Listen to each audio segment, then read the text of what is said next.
오늘 우리에게 주시는 말씀은 사도행전 2장 1절에서 4절까지의 말씀입니다. 화면이 있습니다. 한 목소리로 다 함께 읽습니다.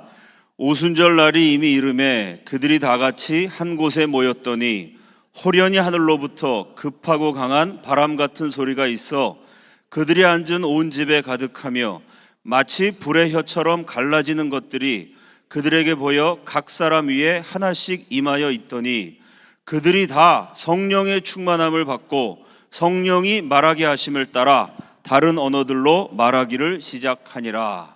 아멘. 성령께서 강력하게 역사하시는 순간이 있습니다. 사람들이 변화됩니다. 교회가 새로워집니다.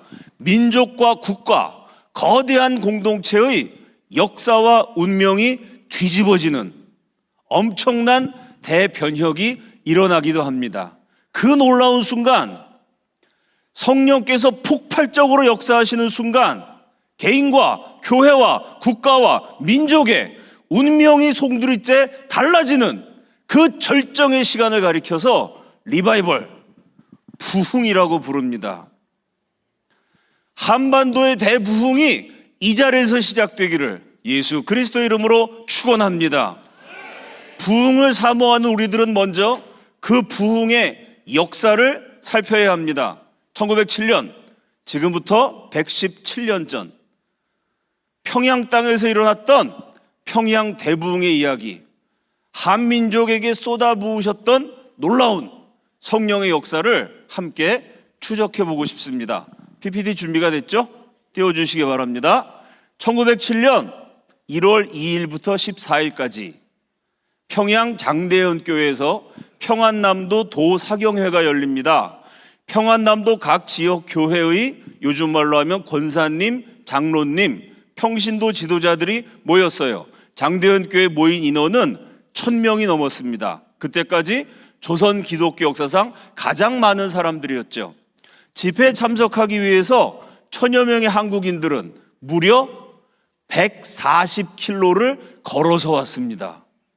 여러분, 평안도의 겨울은요 영하 20도, 정말 추울 때는 영하 30도, 영하 20도, 30도에 140km를 걸어간다고 생각해 보세요.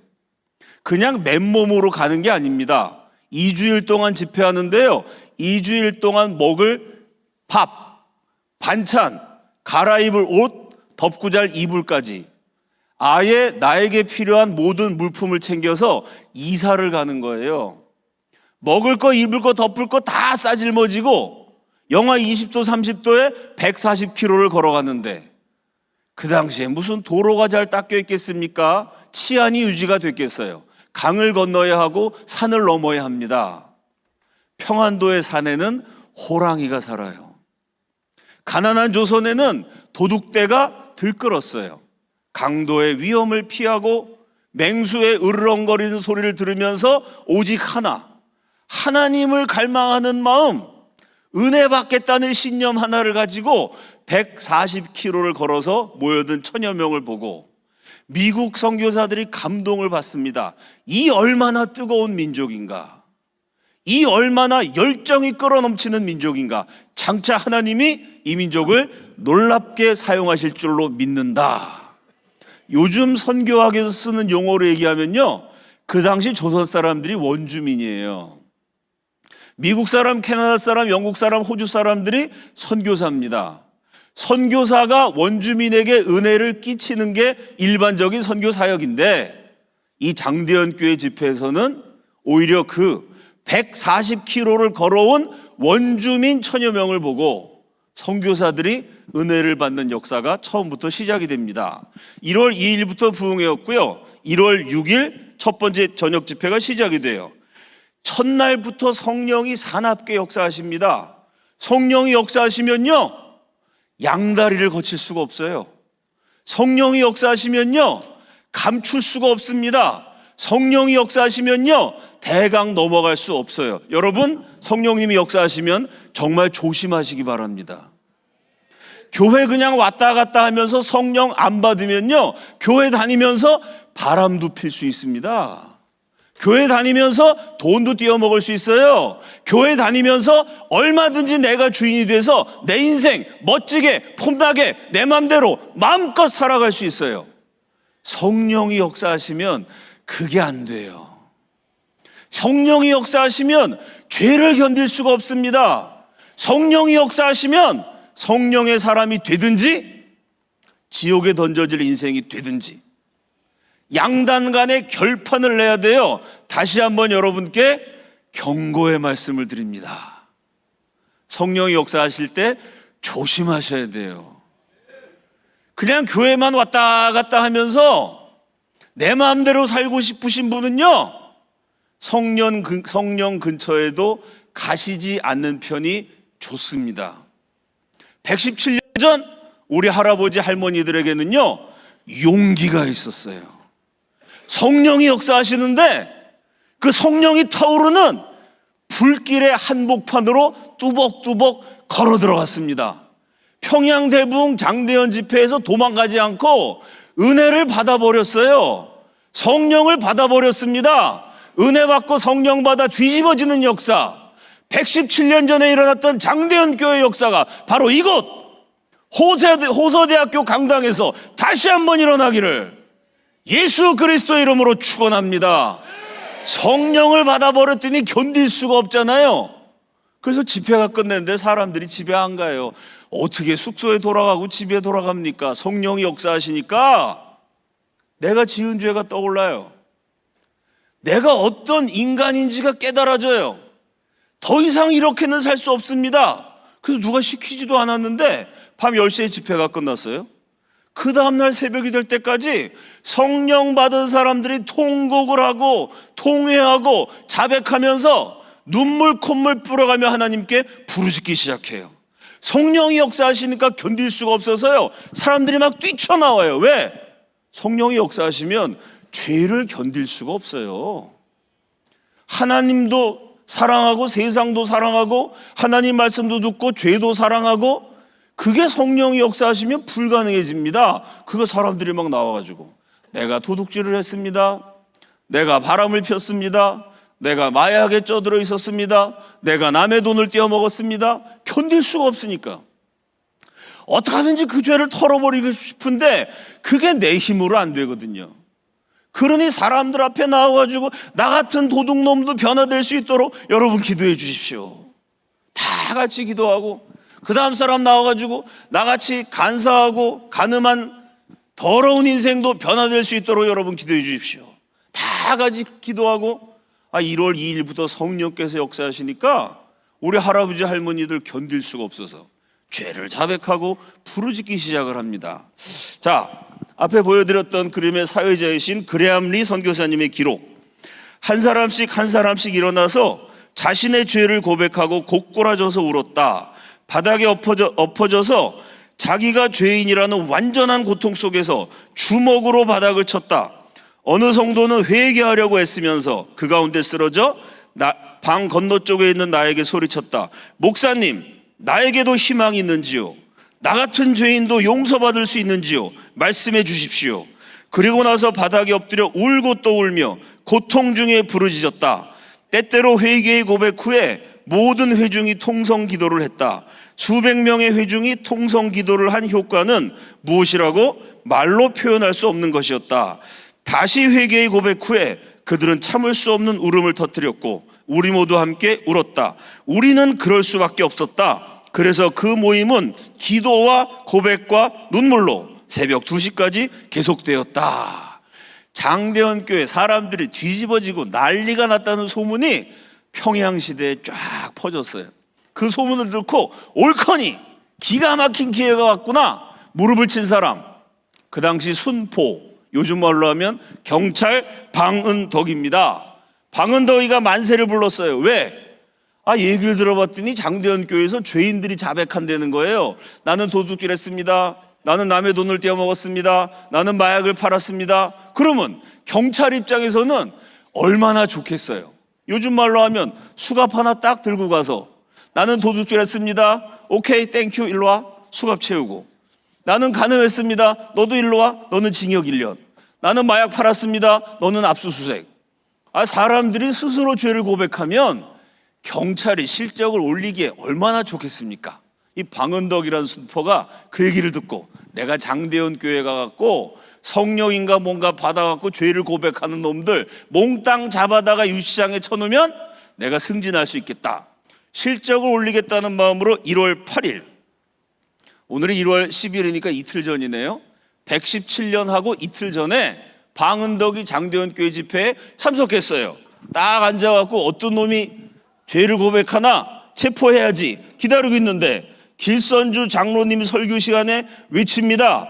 도둑질한 사람은 잡을 수 있지만 마음속에 있는 죄는 잡을 수 없습니다.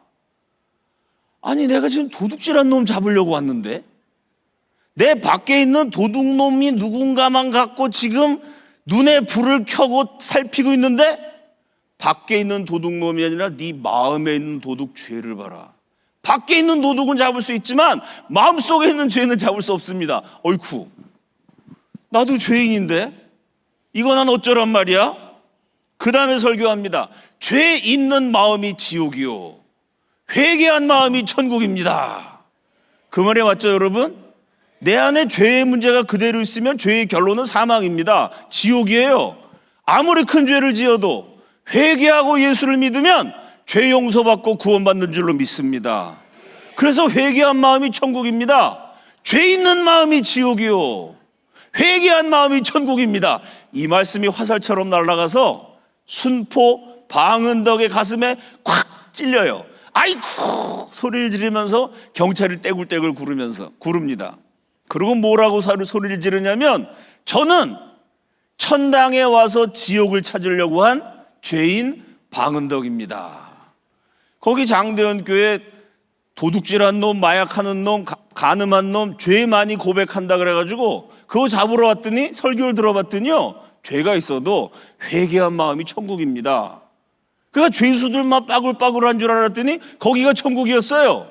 본인은 회개하지 않고 그냥 실적만 올리러 왔으니까 회개하지 않은 내가 지옥이 알고 봤더니 천국에 와서 지옥을 찾으려고 한 죄인 방은덕입니다.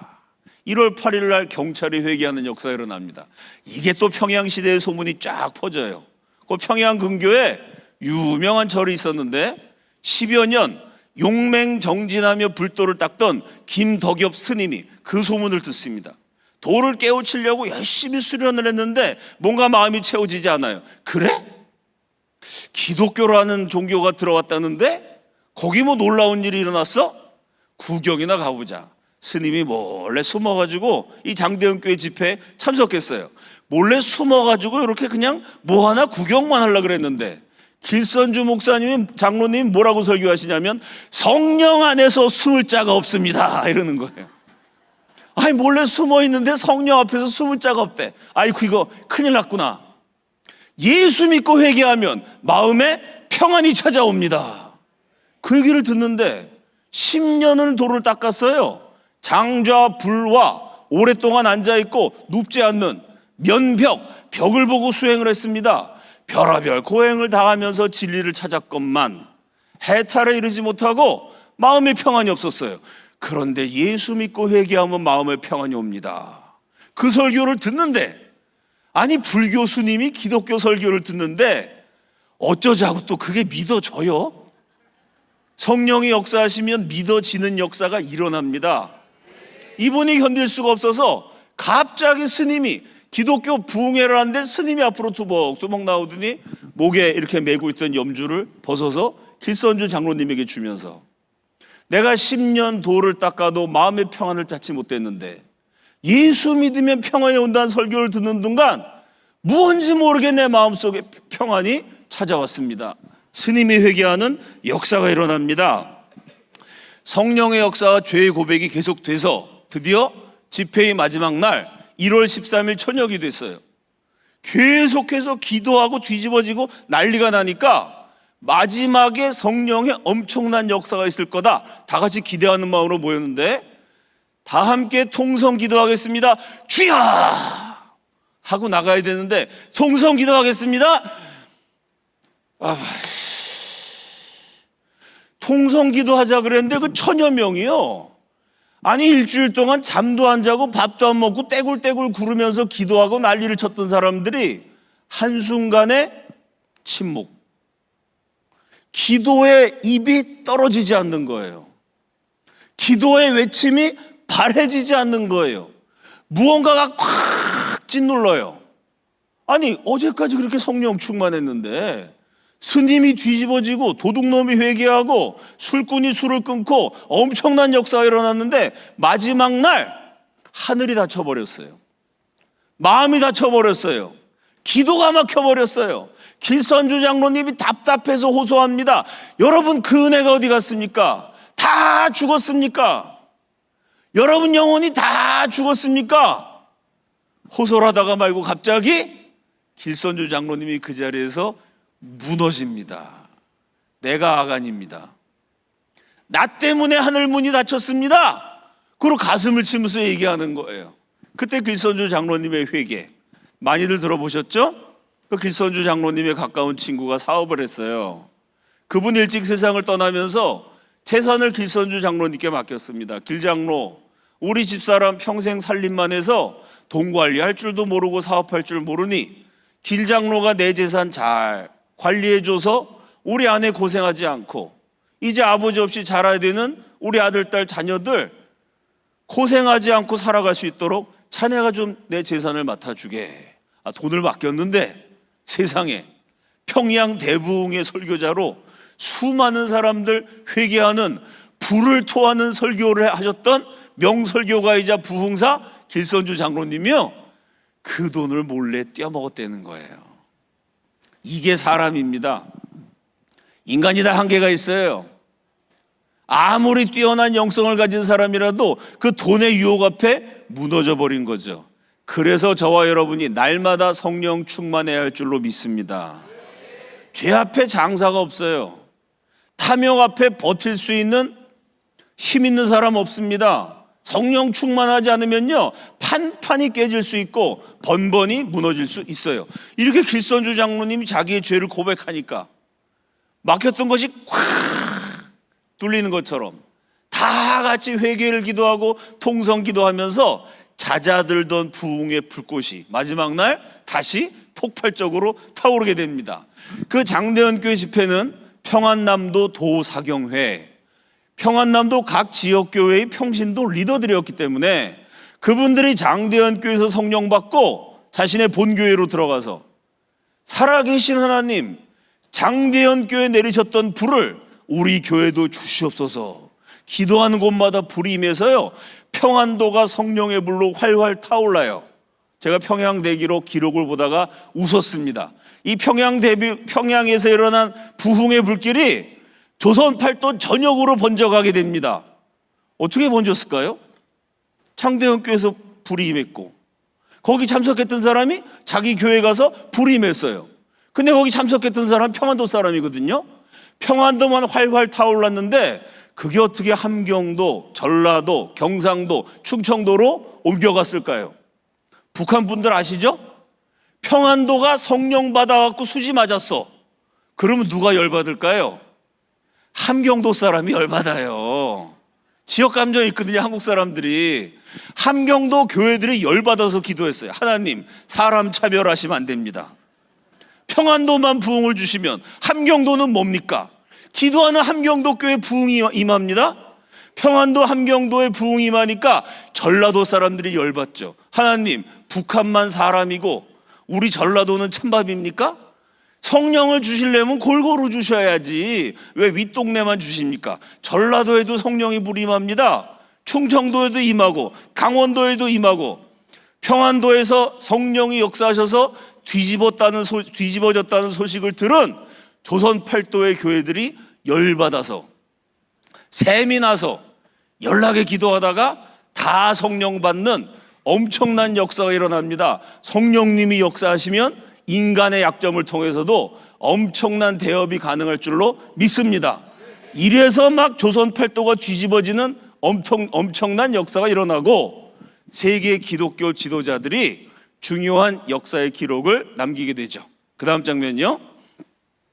1910년 전 세계 기독교 지도자들이 모인 에딘버러 세계 선교 대회에서 한국 땅에서 무슨 일이 일어났는가? 성명서를 채택합니다. 지난 몇 년간 한국 역사의 가장 현저한 특징은 한국의 대부흥이었다. 그 다음 문장이 멋지죠? 그것은 진정한 오순절이었다. 사도행전 2장 오순절 성령 강림의 역사가 기록되어 있습니다. 여러분이 성경 말씀은요 2000년 전에 기록된 그리고 끝나버린 과거의 사건이 아니고 지금도 살아서 역사하시는, 지금도 우리 인생 가운데 얼마든지 재현될 수 있는 능력 있고 권세 있고 살아있는 하나님의 말씀인 줄로 믿습니다. 사도행전 2장의 역사가 2000년 만에 살아서 움직여서 다시 일어났다는 거예요. 어떻게? 진정으로. 진정한 오순절이었다. 그러면 2000년 전 예루살렘 초대교회에서 일어났던 오순절 성령 강림의 역사가 어느 나라에서 일어난 거죠?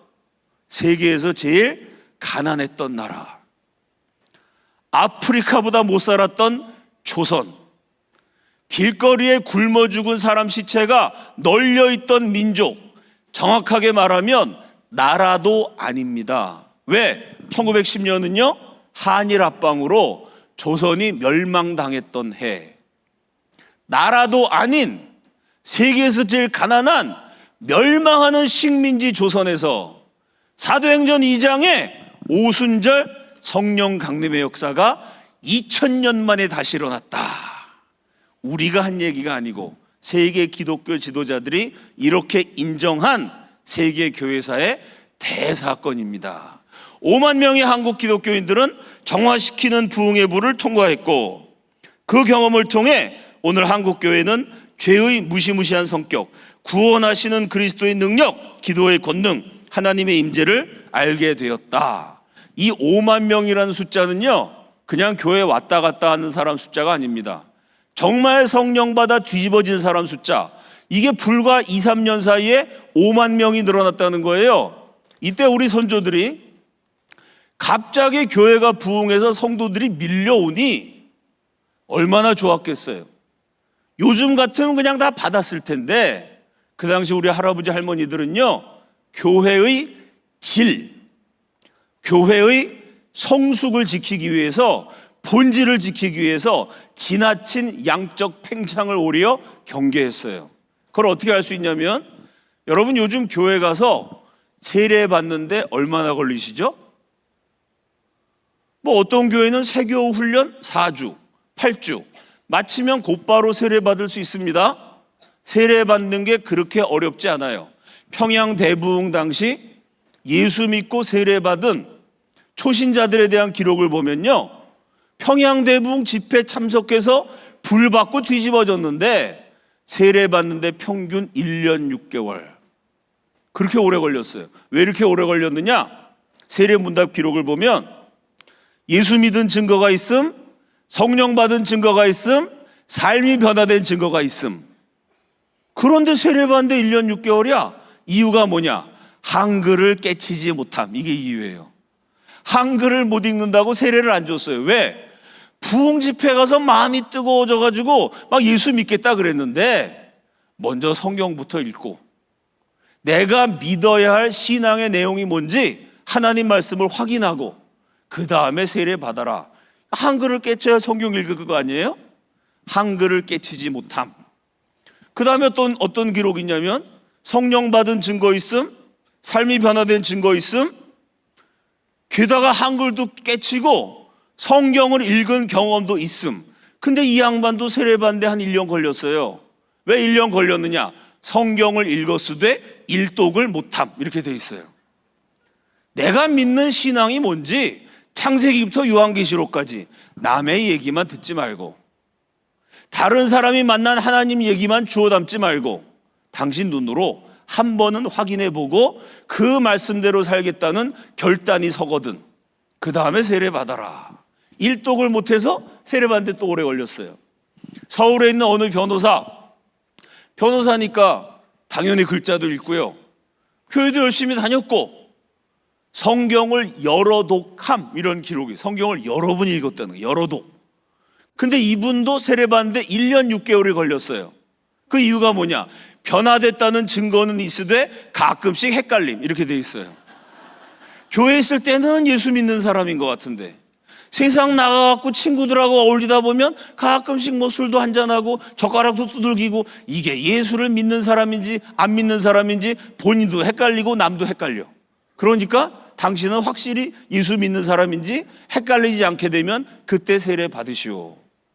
이렇게 교회가 엄청나게 숫자가 늘어나는 가운데도 무조건 교회 사이즈만 키우려고 한 게 아니고요, 신앙의 본질, 영적인 수준을 지키려고 노력했어요. 그래서 오늘날 이 부강한 대한민국의 성장의 영적인 기초가 이때 준비된 것입니다. 자, 이 평양대부흥이 우리 민족의 역사와 운명을 송두리째 바꿉니다. 평양대부흥이 역사에 끼친 영향, 그거 뭐 몇 날 며칠을 해도 다 얘기 못하고요, 간단하게 세 가지만 얘기합시다. 첫째, 평양대부흥으로 불받은 한국교회가 세계 선교를 시작합니다. 그 다음 장면이요.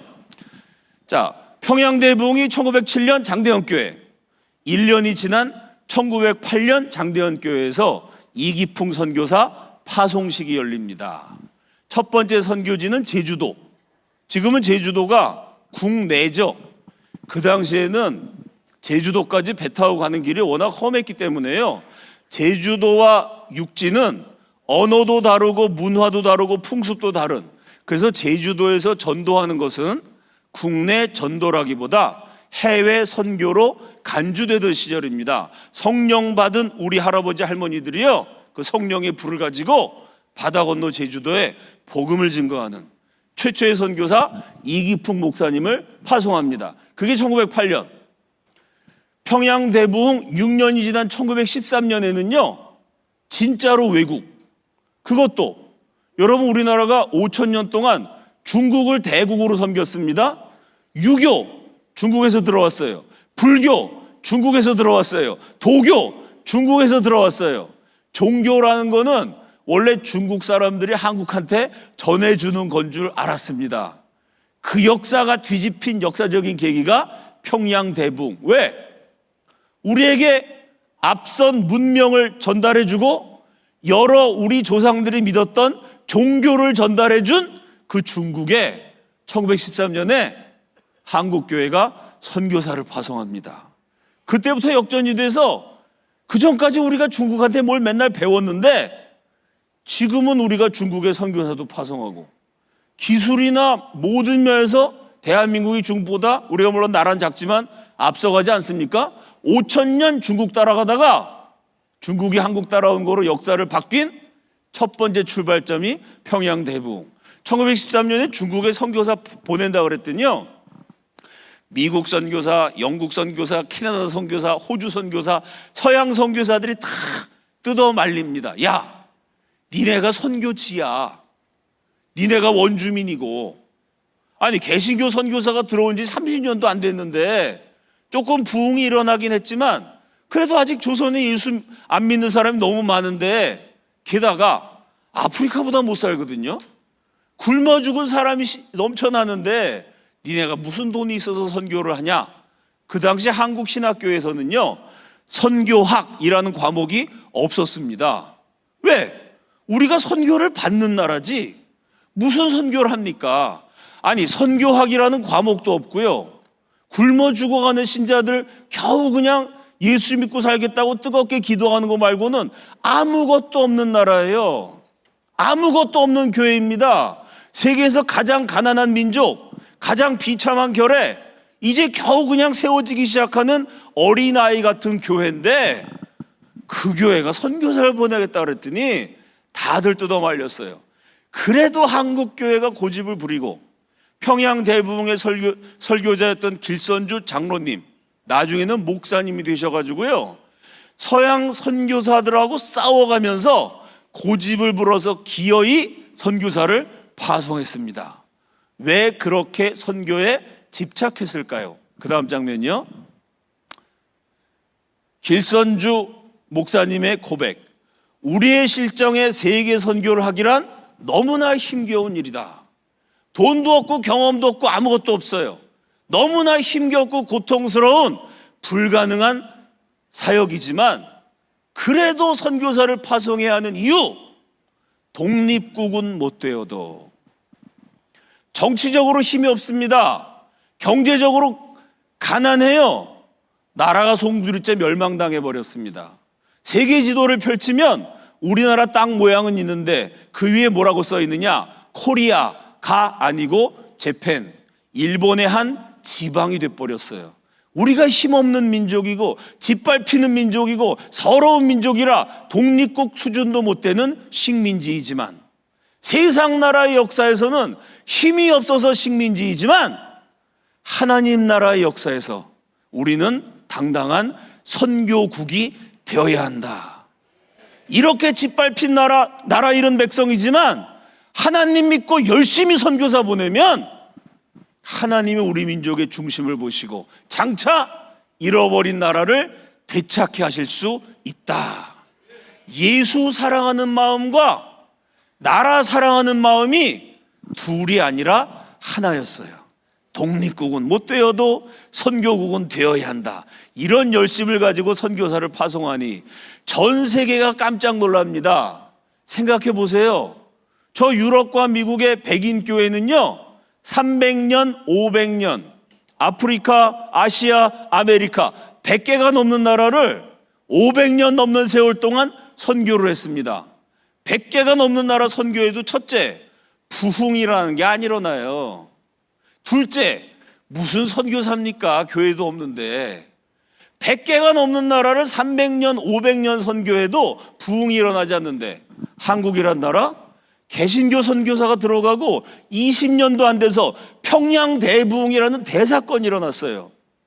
그리고 성령 받은 기독교인들이요, 아니 딴 나라 500년 선교해도 계속 선교사를 받아야 되는데 선교사 들어간 지 30년도 안 돼가지고 선교학개론이라는 과목도 안 배운 사람들이 선교를 어떻게 하는지도 모르는데, 더군다나 독립국도 아닌 식민지가 선교사를 파견한 사례는 없습니다.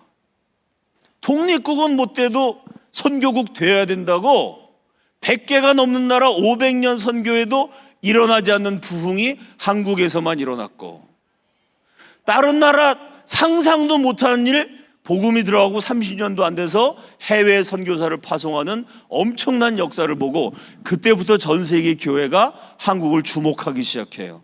대한민국이란 나라 특별한 나라다. 하나님이 저 나라를 쓰신다. 우리 대한민국 현대사가 그 덕을 계속해서 보는데요, 대표적인 사례가 뭐냐면 6.25 전쟁 때 전 세계 68개국이 대한민국에 구호 물자를 보냅니다. 기네스북에 올라있는 세계 신기록, 그 당시 전 세계가 140개국이었고요 밥을 굶지 않는 나라가 30개도 안 됐어요. 그러면 68개국이 우리나라에 구호 물자를 보냈다는 거는 밥을 굶는 나라들이 자기네도 굶으면서 대한민국 국민들을 위해서 먹을 거 입을 거를 보냈습니다. 그 68개국이 어떤 나라고 어떤 사람들이냐? 68개국의 교회입니다. 6.25 전쟁 때 우리나라에 도착했던 구호 물자의 90% 이상은요 68개국의 교회에서 보냈어요. 왜 교회에서 보냈을까요? 한국은 특별한 나라이기 때문에, 한민족은 특별한 결례이기 때문에. 왜?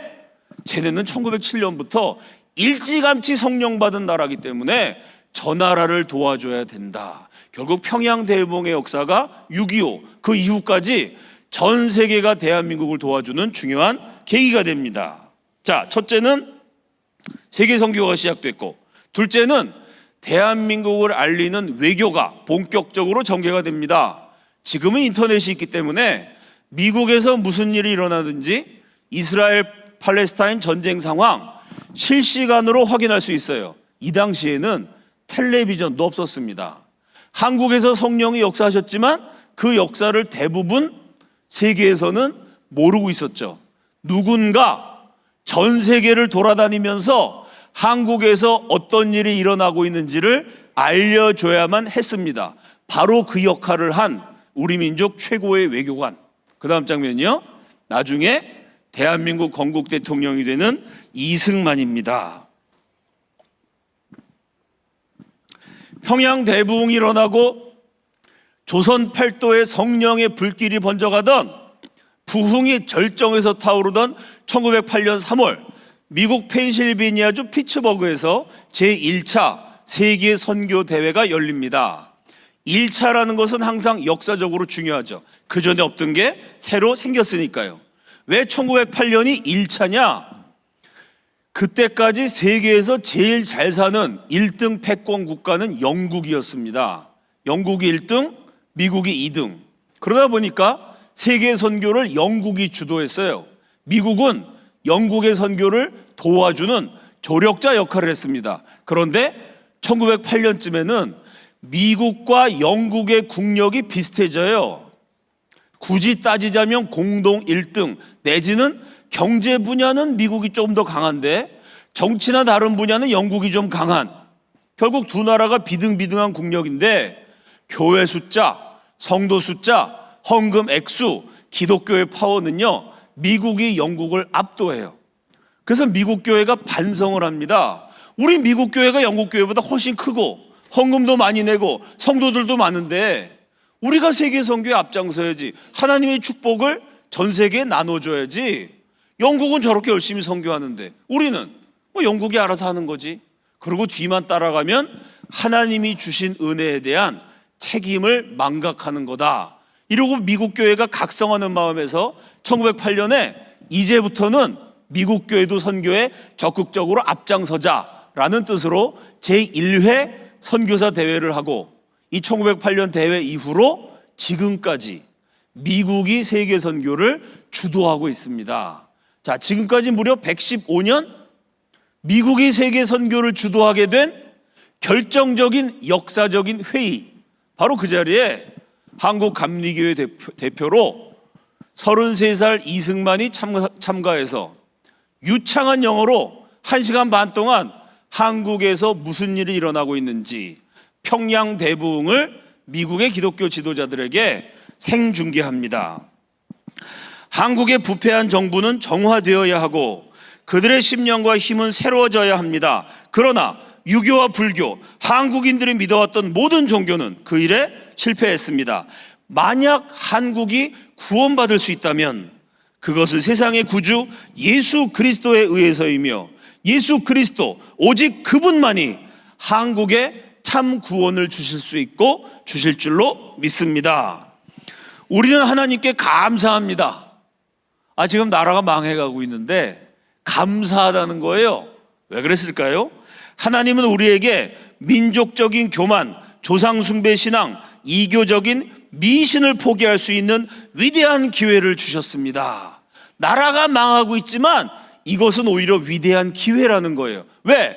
나라가 안 망했으면 유교 믿어도 잘 되고 불교 믿어도 잘 되고 도교 믿어도 잘 되고 나라에 문제가 없으면 한국인들이 하나님을 찾지 않았을 거라는 해석입니다. 그런데 열심히 믿었던 5,000년 믿었던 그 신들에게 종교를 향해서 기도를 바치고 정성을 기울였는데 그래도 나라가 망해요. 그러니까 한국 사람들이 정신 차린 겁니다. 우리가 이제까지 믿었던 신들 가지고는 안 된다. 새로운 하나님을 믿어야 된다. 이러고 기독교를 수용할 수 있는 마음의 문이 열리게 됐다는 거죠. 그래서 위대한 기회가 됐다. 한국인의 빈 마음과 겸손한 심령에 예수 그리스도를 위한 자리가 마련되었습니다.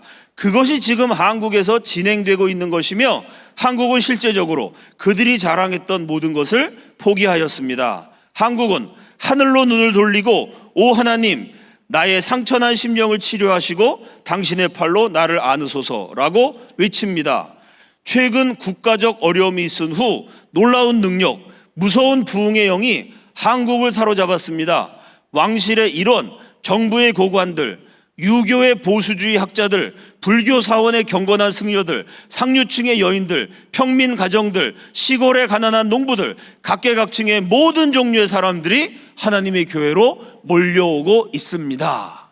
마치 뉴스의 리포터가 생방송을 하는 것처럼 한국에서 일어나고 있는 평양 대부흥의 대사건을 유창한 영어로 전 세계 기독교 지도자 3천여 명이 모인 가운데 이승만이 소개를 했어요. 그 연설의 결론, 그 다음 장면이요. 현재의 상황은 한국의 기회이며, 맞죠?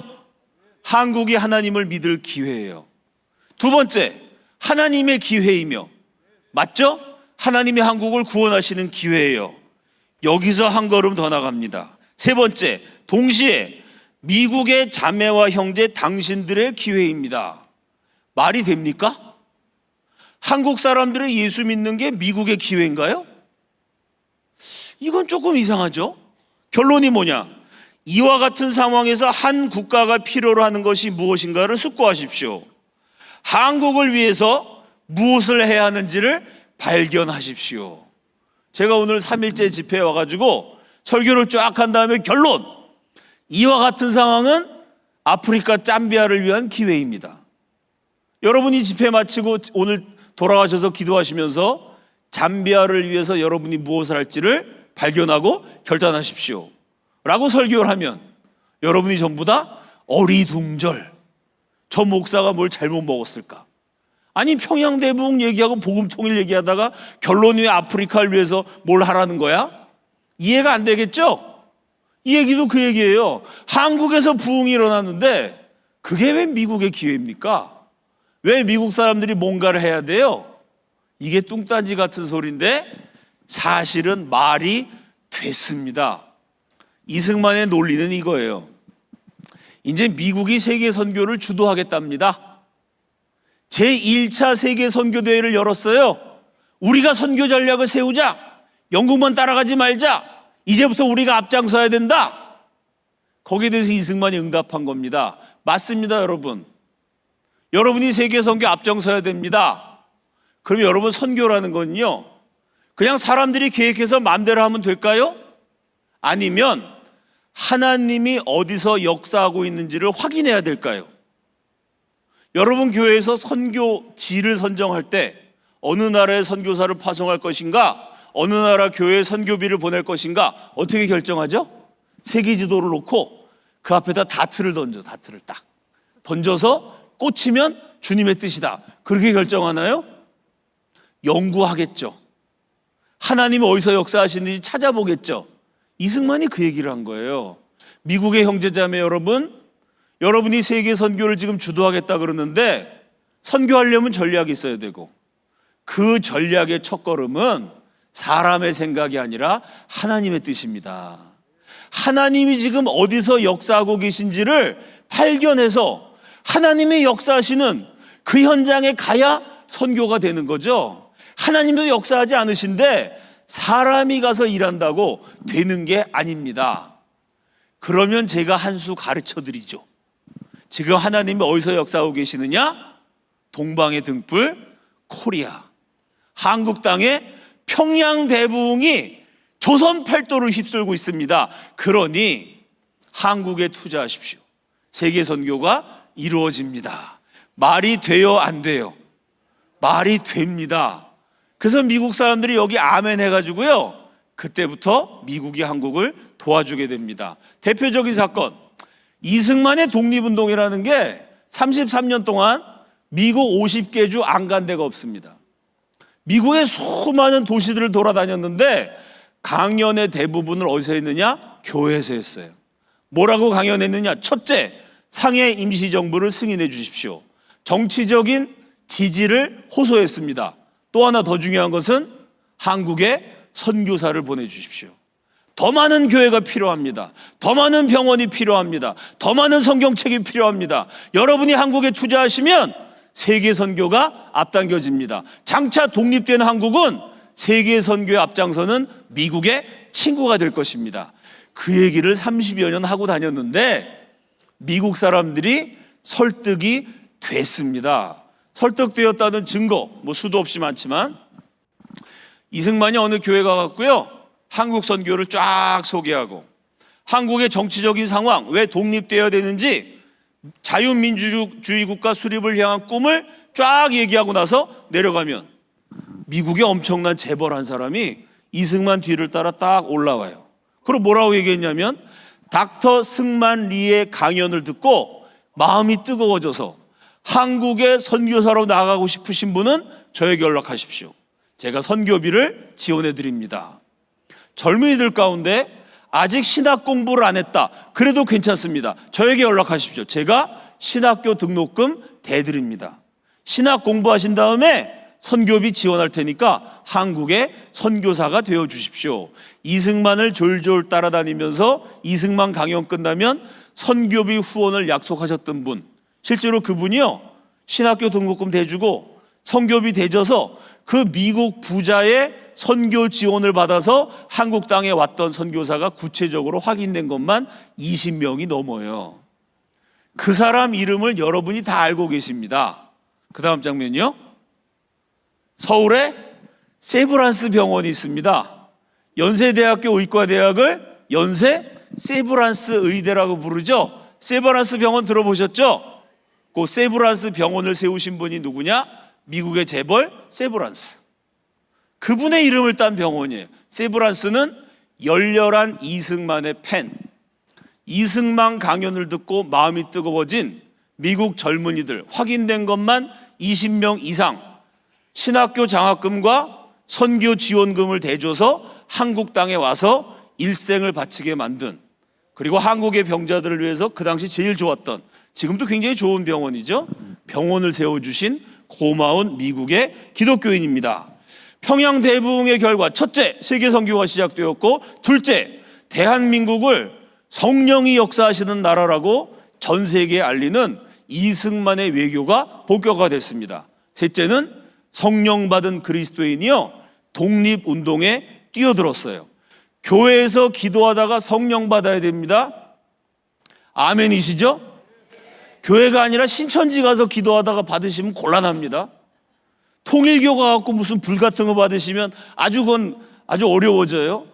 교회 안에서 신앙이 성숙하고, 교회 안에서 열정을 불사르고, 교회 안에서 성경 통독하고 제자 훈련 받아 변화되어야 하지만, 우리의 신앙은 교회의 담장을 넘어 교회 밖에 있는 세상으로 뻗어가야 할 줄로 믿습니다. 그게 평양대부흥이었어요. 장대현 교회에서 성령 받았는데 교회 안에서 성령 받았으니까 너무 좋잖아요. 예배당 안에 갇혀있는 인생이 되지는 않았습니다. 성령 받은 그리스도인들이 역사의 한복판에 자신을 던졌어요. 역사의 강물을 향해서 용감하게 돌진했어요. 평양대부흥 때 성령 받은 사람들이 우리 민족의 근현대사를 주도하는 역사의 주역으로 쓰임받게 됩니다. 그 다음 장면이요, 대표적인 사건이 3.1운동. 3.1운동은 기독교인들이 독립운동을 주도하게 되었다는 것을 보여주는 사건. 3.1운동이 일어날 당시 평양대부흥으로 기독교인이 많이 늘어났지만, 워낙 한 2천만 되는 민족들이 5천년 우상숭배했기 때문에 폭발적으로 늘어난 숫자가 기독교인이 1%가 안 됐어요. 0.3%. 전 국민 가운데 기독교인은 0.3%. 그런데 3.1운동에 앞장서서 독립운동 지도자가 되는 바람에 감옥에 갇혔던 투옥 지도자들 가운데는 87%가 기독교인이었어요.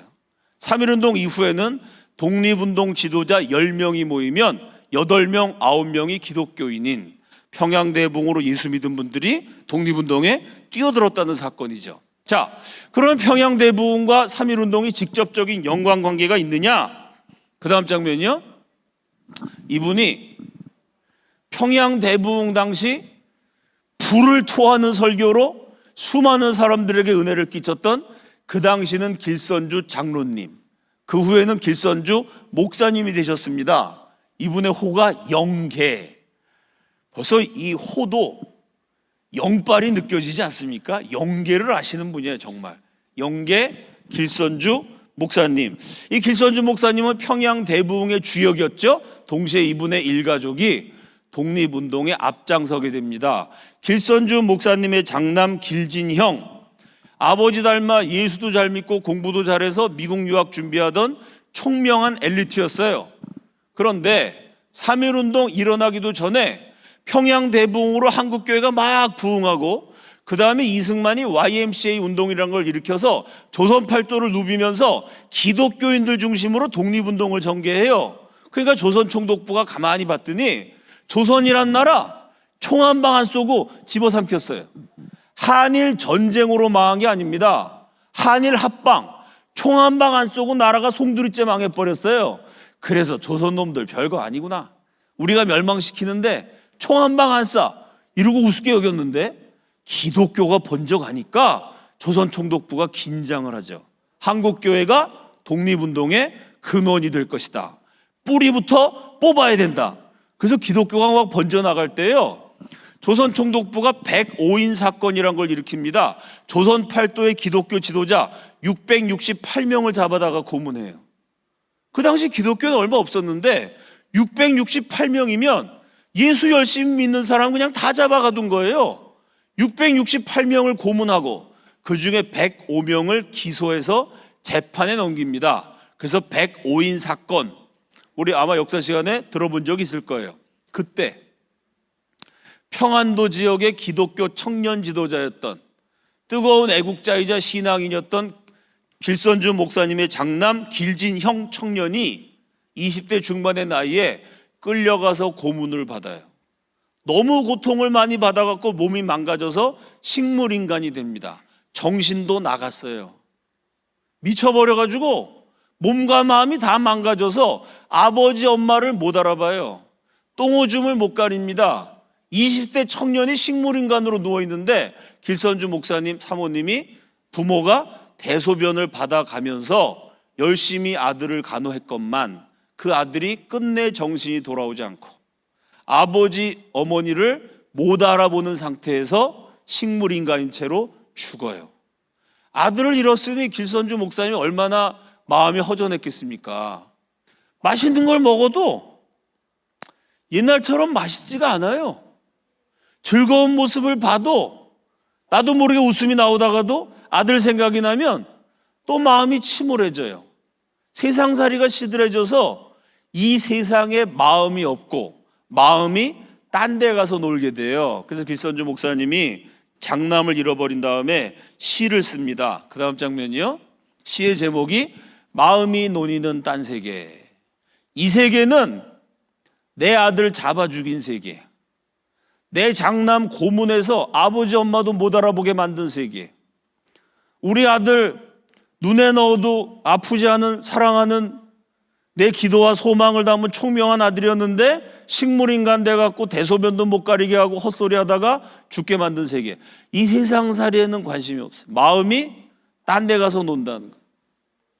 아들을 잃어버린 아버지의 절절한 심경이 담겨있는 제목이죠. 마음이 논이는 딴 세계. 꽤 긴 시고 가슴을 울리는 시인데 그 중에 한 대목, 만사가 마음에 없고 성경 두 권이 있으니. 마음 둘 곳이라고는 구약, 신약, 성경 두 권밖에 없어요. 네, 이 밖에 더 무엇을 구하랴. 감사합니다 하나님. 그래, 내 마음 둘 곳 구약, 신약, 성경 두 권 주셨으니 이 밖에 뭘 더 구하겠습니까? 주님이면 충분하고 말씀이면 충분합니다.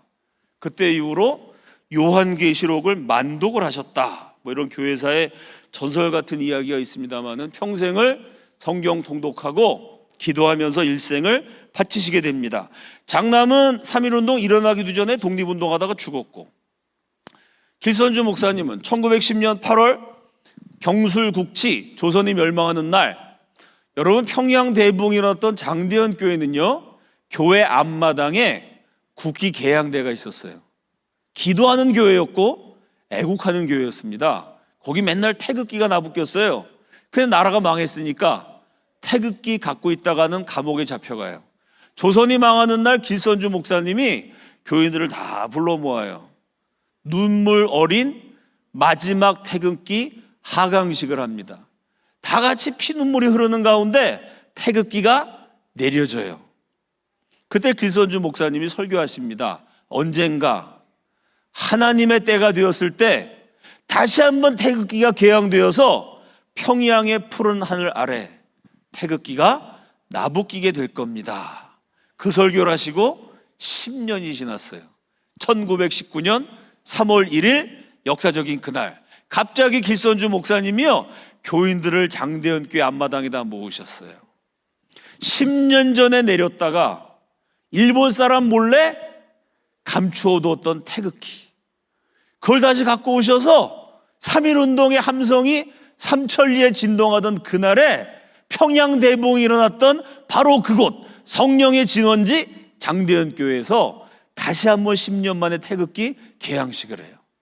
태극기가 올라가는데 교인들이 다 같이 눈물을 흘리면서 애국가를 부르고, 길선주 목사님은 5등은 자의 조선의 독립국임과 조선민의 자주인임을 선언하노라, 그 유명한 기미 독립선언서를 낭독합니다. 길선주 목사님은 민족 대표 33인 가운데 한 분, 그 중에서도 중요한 역할, 지금의 북한 지역, 한반도 이북 지역 독립운동 총책임자가 평양대봉의 주역 길선주 목사님이셨습니다.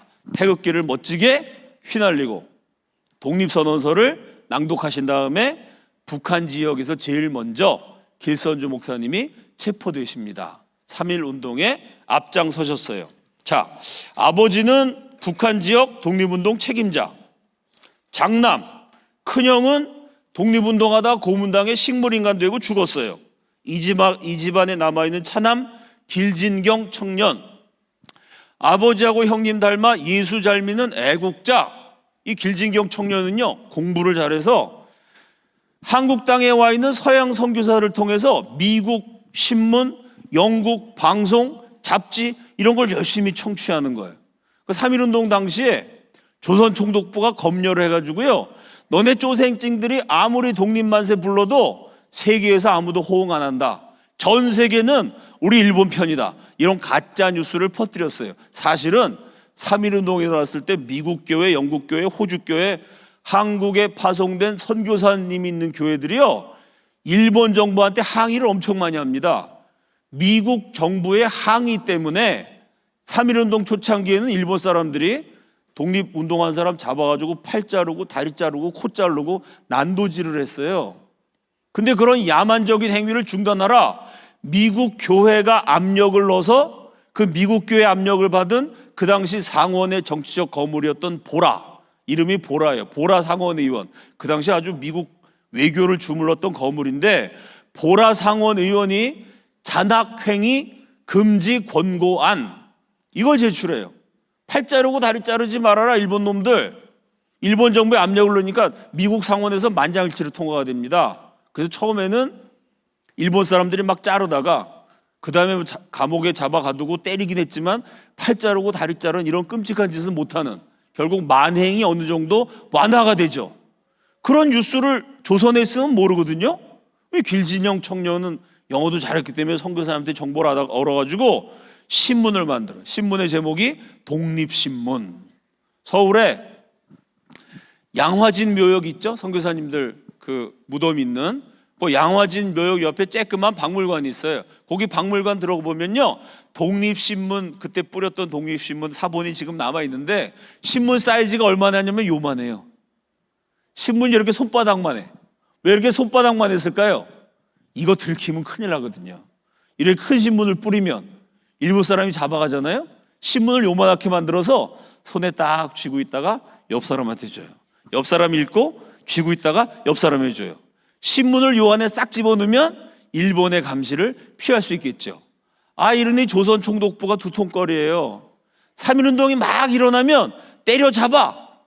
그럼 막 때리고 죽이고 그러니까 조선 사람들이 무서워서 좀 약해져요.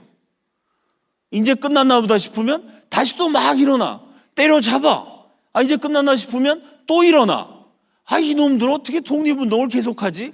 알고 봤더니 3.1운동이 막 약해질 무렵에 누군가가 지하신문을 만들어서 뿌리는 거예요. 세계 여론이 우리를 도와주고 있습니다. 미국 교회가 일본 정부에 항의했습니다. 자유와 해방의 그날까지 끝까지 싸웁시다. 출애굽의 하나님이 우리와 함께 하십니다. 이런 지하신문을 만드니까 이 신문이 뿌려지면 사람들이 용기를 잃었다가 신문 읽고 다시 일어나고 다시 일어나고. 어느 놈이 신문을 만드는 거냐? 그 당시 세계에서 수사를 제일 잘하기로 유명했던 일본 사람들이 지독한 게 있어서 아주 끝을 보는 성질이 있죠. 그 아주 강력 범죄 검거율 세계 1등이었는데 그 일본에서 지하신문 만드는 조센징을 색출하기 위해서요 특별 전담 수사반을 만들었는데 세계 최고의 수사관들이 범인을 잡는데 무려 1년 6개월이 넘게 걸려요. 1년 6개월을 추적해서 딱 잡았더니 길선주 목사님의 차남 길진형, 독립신문을 만든 제작자였어요. 이 길진형이가 끌려가갖고 자기 형처럼 고문을 받아요. 나중에 길진경 청년이 한국교회 유명한 장로가 됐는데 그분의 회고록을 보면 욥의 고난과 나사로의 고난을 함께 받았다 이런 대목이 나와요. 욥의 고난이 뭐죠? 피부가 다 썩어 문드러져 가지고 가려워서 이렇게 긁고 싶은데 손가락으로 못 긁어요. 왜? 이 손가락도 나병 비슷한 게 걸렸는지 긁다가 손가락이 떨어져 나갈 수가 있어요. 그래서 뭐로 긁죠? 기왓장으로 몸을 긁어요. 이게 욥의 얘기고, 복음서에 보면 부자와 거지 나사로 얘기가 있죠. 부자가 날마다 잔치를 베푸는데 거지 나사로가 그 문간에 엎드러져 있는데 성경 말씀에 개들이 와서 헌대를 핥더라. 이 피부가 더 헐어가지고 피고름이 나는 걸 개가 핥았어요. 욥의 고난과 나사로의 고난은 피부병입니다. 길진형 청년이 고문을 당해서 살가죽이 터져가지고 피고름이 나요. 감옥이란 데가 병균이 득실득실하죠. 이게 터져서 피고름이 나니까 피부가 오픈이 돼가지고 그쪽으로 균이 들어가서 살이 썩어요. 넓적다리가 썩어 문드러지고 파리가 쓸어서 구데기가 들끓는, 구데기가 내 팔을 파먹는다고 생각하면 끔찍하죠. 독립운동하다가 길선주 목사님은 감옥 가셨고, 장남은 식물인간 돼서 죽었고, 차남은 욥의 고난과 나사로의 고난을 함께 받았어요. 평양 대부흥의 주역이었던 길선주 목사님 집안, 그 한 집안만 살펴봐도 평양 대부흥의 주역이 독립운동에 앞장섰다가 삶이 통째로 으스러졌다는 이야기. 결국 성령 받은 우리 할아버지 할머니들이 고난을 무릅쓰고 십자가를 지는 심정으로 독립운동에 투신했다는 역사를 확인할 수 있습니다. 자, 이 3.1운동 이후에 우리도 독립되기 위해서는 정부를 만들자. 드디어 상해 임시정부가 만들어집니다. 그 다음 장면이요. 이게 1919년 상해 임시정부 첫 번째 대통령 취임 장면 가운데 목에 이렇게 화환을 쓰신 분이 이승만이죠. 평양 대부흥을 전 세계에 알렸던 외교관 이승만이 45세 때 1919년 상해 임시정부 대통령으로 추대됨으로써 이때부터 우리 민족의 최고 지도자로 독립운동과 건국에 앞장서게 됩니다. 자, 상해 임시정부라는 게 만들어졌어요. 그리고 제일 먼저 한 일이 뭐냐? 나라는 외교를 하는 곳입니다. 삼성전자가 세계적인 회사예요. 전 세계에 있는 나라 가운데 그 나라 국민들이 1년 동안 번 돈을 다 합쳐봐도 삼성전자 회사 하나가 번 돈만 못한 나라가 수두룩하게 많이 있습니다. 그렇게 못 사는 나라도 삼성전자가 못하는 걸 할 수 있어요. 그렇게 돈 많은 삼성전자도요, 그 못 사는 나라가 할 수 있는 걸 못해요. 그게 뭐죠? 외교입니다. 외교라는 건 나라만 하는 거예요. 기업이 무슨 대사관을 설치하고 외교를 보내는 게 아니죠. 우리가 이제 정부, 임시정부지만 정부란 걸 만들었으니까 제일 먼저 외교를 해야 돼요. 그러면 첫 번째 업적은 외교에 대한 업적이고, 첫 번째 외교의 대상으로 택한 나라는 역시 세계 최강대국, 제일 중요한 나라 미국이었고요. 첫 번째 업적은 외교. 임시정부의 도장이 찍힌 첫 번째 문서는 미국에 보내는 호소문. 비록 우리가 나라는 없지만 임시정부를 세웠으니 임시정부를 승인해 주시고 우리 독립운동을 도와주십시오 라는 외교 문서를 보내게 돼요. 그 문서를 누가 작성했냐면 임시정부 초대 대통령 이승만. 그러면 나라도 없는데 임시로 정부를 세웠어요. 거기서 보내는 문서는 내용이 뭘까요? 왜 우리가 나라를 세워야 되는지, 왜 독립운동을 하는지, 우리가 독립운동 후에 되찾게 될 나라, 새로 세울 나라는 어떤 나라인지, 다시 말해서 대한민국의 정체성, 대한민국이라는 국가의 본질, 대한민국이라는 나라를 세워야 되는 이유, 그걸 외교문서에 공식적으로 천명하게 됩니다. 상해 임시정부 도장이 찍힌 첫 번째 외교문서에 대한민국이라는 국가의 본질과 건국 이념과 정체성이 담겨 있어요. 그 중에 한 대목 같이 읽어봅시다. 그 다음 장면이요.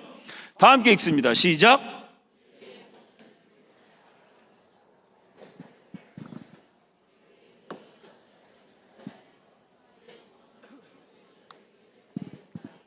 자, 우리의 단기적인 목표는 지금 일본이 우리의 자유를 뺏었어요. 우리를 압박해요. 자유를 회복하는 것이죠.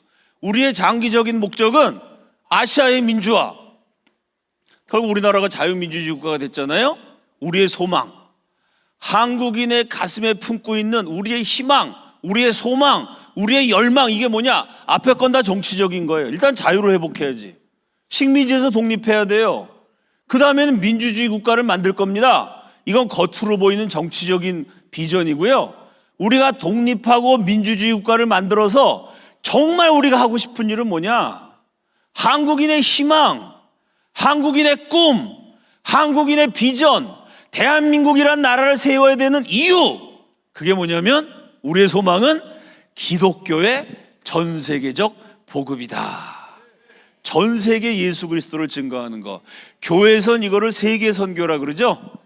세계 복음화 선교라 그래요. 근데 요 글은 교회에서 쓰는 문서가 아니라 국가와 국가가 쓰는 외교 문서이기 때문에 기독교적인 용어를 쓰지 않고 중립적인 일반 용어를 썼어요. 그래서 뭐라고 말했냐면 기독교의 전 세계적 보급.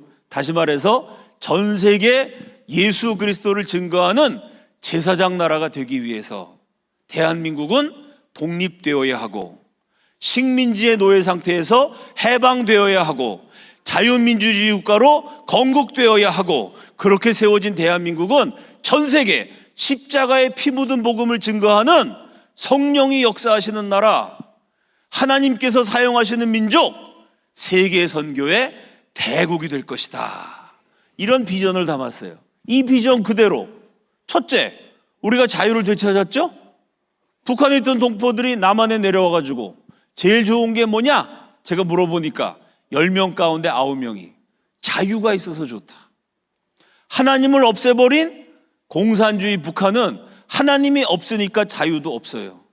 하나님 믿는 신앙으로 세워진 자유민주주의 대한민국은요, 하나님이 계시기에 자유도 있어요.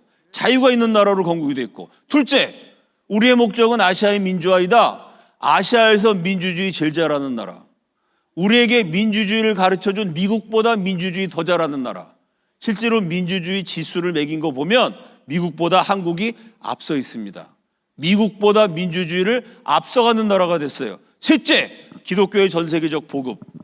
숫자로 따지면 선교사 파송 숫자 세계 2위.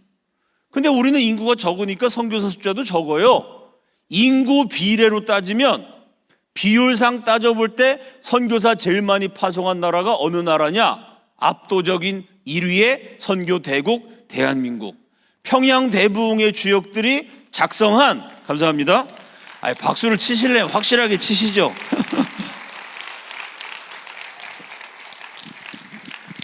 평양 대부흥의 주역들이 작성한 대한민국의 건국 이념이 그때는 아무것도 없는 가운데 그냥 기도하면서 썼는데, 그 기도가 다 응답이 돼서 실제로 현실에 이루어졌던 것을 확인할 수 있습니다. 그런데 안타깝게도 이 평양 대부흥의 역사가 남쪽으로만 이어졌죠. 시간 관계상 다 말씀 못 드리는데 실제로 1930년대에 평양 대부흥의 주역이었던 평양의 기독교인들이 대거 서울로 이사를 와요. 서울로 이동합니다. 그래서 평양 대부흥이 서울 대부흥으로 이루어져서 지금 남한이 아주 기독교의 중심지가 되는 역사로 전개가 됩니다. 북한에서 오신 분들 장대현 교회 가보셨어요? 분명히 장대현 교회가 있었죠, 평양 땅에. 거기서 지금부터 117년 전에 우리 할아버지 할머니들이 기도했죠. 성령이 임했죠. 지금 평양에 북한의 장대현 교회가 남아있나요? 없죠. 교회를 다 밀어버렸어요. 그러면 옛날에 장대현 교회가 세워졌던 그곳, 그 자리, 거기 지금 평양에 뭐가 서 있을까요? 제 강연 들으신 분들도 있고 많이 들어보셨죠? 장대현 교회를 김일성이가 밀어놓고 거기다 뭘 세웠냐면은 평양 학생소년 궁전을 세웠어요. 그리고 입구에 거대한 김일성 동상, 김정일 동상을 세웠어요. 다시 말해서 우리 선조들이 하나님께 부르짖고 기도하고 경찰이 도둑놈 잡으러 왔다가 아이쿠 쓰러지고 회개하고 스님이 몰래 숨어 있다가 성령 앞에 숨을 자가 없습니다. 뛰쳐나와서 회개했던 엄청난 역사가 일어난 오순절 성령강림의 역사가 2000년 만에 진정으로 다시 일어난 진정한 오순절 성령의 역사가 재현됐던 바로 그 자리에 그 역사적인 성령의 역사를 다 밀어버리고요, 거기다가 김일성 동상 세우고 김정일 동상 세우고 평양 학생 소년 궁전 만들어서 거기서 북한의 새로운 유행가들을 많이 보급했죠. 그 자리에서 발표된 신곡이 뭐냐? 여러분 다 아실 거예요. 북한에 살다 오신 분들. 세상에 부러움 없어라. 어버이가 수령되니까 세상에 부러움이 없다는 거예요. 세상에 부러울 거 없어라. 세상에 부러움 없어라. 우리의 아버진 김일성 원수님, 우리의 어머닌 조선노동당, 이런 노래들을 막 불렀습니다. 그 노래 발표한 자리가 어디냐? 장대현 교회 그 자리예요. 하나님을 밀어버리고 김일성이가 하나님 자리에 들어갔어요. 그 결과로 고난의 행군 시절 이후로 300만에서 400만으로 추산되는 우리 동포들이 굶주림에 지쳐 쓰러졌습니다. 얼어 죽고 맞아 죽고 굶어 죽는 5000년 민족사의 비극이 지금도 멈춰지지 않고 계속되고 있어요. 지금 대한민국보다 50배 큰 광활한 중국 대륙에 한 20만 정도로 추산되는 북한 동포들이 노예처럼 팔려다니면서 피눈물 흘리면서 가든 서름과 학대를 당하면서 지금도 고통당하고 있습니다. 그 성령의 역사를 밀어버리고 김일성을 우상숭배했더니 끔찍한 역사가 펼쳐졌어요. 대한민국은 평양대붕이 서울대붕으로 이어지고 기독교 지도자들이 집권하면서 한강의 기적을 이루고 엄청나게 발전했는데 국민소득 $10,000,000까지였습니다. 국민소득 $10,000,000가 넘어서 먹고 살만해지니까 교회는 점점 약해지고요, 러브호텔, 룸사롱, 마약, 동성애 엉망진창이 돼버렸습니다. 우리나라가 마약 청정국이었는데 최근에는 고등학교에서 막 마약 나눠주는 그런 나라가 돼버렸습니다. 에이즈 청정국이었어요. 요즘 막 그냥 동성애가 범람하면서 에이즈 환자가 급증하는 그런 나라가 됐습니다. 아니 공산주의 하다가 북한이 다 망했는데 그게 좋다는 거예요? 위수 김동, 위대한 수령 김일성 동지, 대한민국 제일 좋은 대학 명문대학 학생들이요 혈서를 써갖고 댕겼습니다. 실제로 칼로 몸을 그어가지고 위수 김동, 위대한 수령 김일성 동지, 친지 김동, 친애한 지도자 김정일 동지 혈서를 써가지고 몸에 가지고 댕겼어요. 철없는 대학생 시절에 그럴 수도 있다고 쳐도 그렇게 혈서 뜬 인간들이요 청와대에도 들어가고 국회에도 들어가고 언론사에도 들어가고 대학에도 들어가고, 아니 김일성 믿다가 북한이 다 굶어 죽고 그 고생을 했는데 나만이 그 길을 따라가고 있습니다. 그 주사파의 행렬이 지금도 멈춰지지 않고 있어요. 여러분 여기서 우리가 어떻게 다시 살아날 수 있을까요? 다 함께 따라합시다. 부흥으로 다시 살아난다. 아멘이십니까? 옆 사람한테 인사해 봅시다. 부흥으로 다시 살아납시다. 오늘 오후 집회 때 우리 오륜교회 목사님 설교하실 때 이 얘기 하셨죠? 부흥이라는 의미는 소생하다, 다시 살아나다. 맞습니다. 우리 민족이 다 죽어가고 있었어요. 한국교회라는 거는 복음의 불모지였기 때문에 이게 살았는지 죽었는지 조선 팔도의 교회 별로 찾아볼 수 없는 영적으로 죽은 대륙이었습니다. 잠들어 있는 나라였어요. 다 죽어가던 민족인데 실제로 나라를 뺏겨갖고 식민지로 전락했는데 우리 민족이 어떻게 살아났죠? 평양 대붕이 일어나서요 조선 팔도가 하나님께 살려달라고 기도했더니 민족이 살아났습니다. 나라가 살아났어요. 백성들이 살아났고요 교회가 살아났습니다. 그렇다면 지금도 마찬가지예요. 저 죽어가는 북한 동포들을 어떻게 살릴 수 있을까요? 김일성, 김정일, 김정은 3대 세습체제, 우상정권, 사단의 정권을 우리가 어떻게 무너뜨릴 수 있을까요? 힘으로도 안 되고 능으로도 아니 되지만 나의 신으로 말미암아 되느니라. 오직 성령으로 될 줄로 믿습니다. 다시 한번 대부흥이 일어나 저 북한의 우상정권을 물리치고 성령의 바람이 우리의 조국 북방부에 다시 불어올 때 성령의 불길이 여기 있는 우리 동포들이 잃어버린 그 고향 땅에 다시 한번 타오를 때 남과 북이 예수 잘 믿는 나라로 살아나고 회복되고 통일될 줄로 믿습니다. 북한만 문제예요? 위기에 처한 대한민국 술 취한 사람처럼 비틀거리고 있어요. 국가가 길을 잃고 헤매고 있습니다. 갈짓자로 비틀거리고 있어요. 이 대한민국을 어떻게 회복하겠습니까? 아니, 대한민국에 똑똑한 사람이 없어요? 박사학위 받은 사람 널려 있습니다. 대한민국에 돈이 없습니까? 돈 많은 사람 줄 세우면요, 아마 여기서 막 아산역까지 줄 쓸 겁니다. 대한민국이 돈이 없어요? 지식이 없어요? 기술이 없어요? 뭐가 없습니까? 사람이 갖출 거 다 갖춘 이렇게 부강하게 잘 사는 나라가 됐는데 오직 한 분, 성령님이 떠나버리셨어요.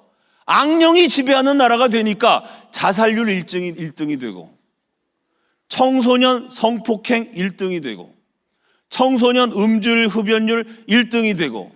여러분 생각해 보세요. 우리가 걸어가다가 발가락이 앞정에 딱 찔려도 하루 종일 열받아. 그러지 않겠습니까? 제가 이렇게 설교하고 지나가는데 앞정이 딱 찔려가지고, 뭐 구두를 신고 있지만 뭐 구두까지 뚫려가지고 제 발가락에 앞정이 찔리면, 제가 여기서 평양 대부흥이고 뭐 성령이고 어쩌고 그러다가 발가락 하나만 찔려도요 그냥 싹 가셔요. 그냥 어느 인간이 여기다가 앞정을 버린 거야? 열받습니다. 손가락 하나만 다쳐도 신경 쓰이고요, 발가락 하나만 찔려도 열받는 게 사람인데 그 사람이요 스스로 자기를 죽여요. 세계적인 자살률 국가가 돼버렸습니다. 이게 맨정신으로 되겠습니까, 여러분? 발가락 하나 찔려도 아픈 사람이 스스로 자기를 죽여요. 멀쩡한 20대, 대한민국 20대 사망 원인 1위? 자살입니다. 기도하지 않는 민족이 되니까, 교회가 힘을 잃어버리니까, 성령의 강력한 역사가 떠나간 자리에 악령들이 판을 치니까, 아니 그 아름답고 빛나는 청춘들이요 스스로 자기를 죽여요. 자기를 살인합니다. 어떻게 대한민국이 회복될 수 있을까요? 오직 하나, 성령 충만뿐입니다. 다시 대부흥이 일어나야, 여러분 부흥이 일어나면 좋고 안 일어나도 뭐 할 수 없지, 뭐 그냥 그럭저럭 살아야지, 그게 아닙니다. 여러분, 성령께서 역사하지 않으면 이 나라 희망이 없는 나라예요. 성령께서 역사하지 않으면요, 하나님 정말 도와주지 않으면 우리 북한 동포들 언제까지 저 고생을 하겠어요? 고난의 행군 시절에 뭐 몇백만이 굶어 죽었다. 그게 벌써 30년 전 얘기입니다. 몇백만 굶어 죽고 30년이 지나도록 우리 동족이 굶어 죽는 그 비참한 문제를요, 세계 10위권의 부강한 나라 한강의 기적을 이뤘다는 대한민국이 해결을 못하고 있습니다. 이 나라에 박사가 없어요. 돈이 없어요. 이 나라에 기술이 없어요. 무슨 얘기냐? 돈도 있고 박사도 있고 기술도 있고 해결을 하고 마음 먹었으면 진작 해결했을 텐데 사람의 힘으로 안 된다는 얘기죠. 사람의 능력으로 안 된다는 얘기입니다. 힘으로도 아니 되고 능으로도 아니 되고 오직 나의 신으로 되니라. 스가랴서의 말씀만이 이민족의 해답인 줄로 믿습니다. 남한이 살고 북한이 살으려면 성령님밖에 없습니다. 부흥으로 다시 살아나는 것 이외에는 방법이 없어요. 부흥은 한민족의 생존입니다. 부흥은 한민족의 유일한 해답입니다. 부흥은 한민족이 유일하게 살아날 수 있는 길입니다. 그러면 그 부흥은 어디에서 시작되어야 할까요?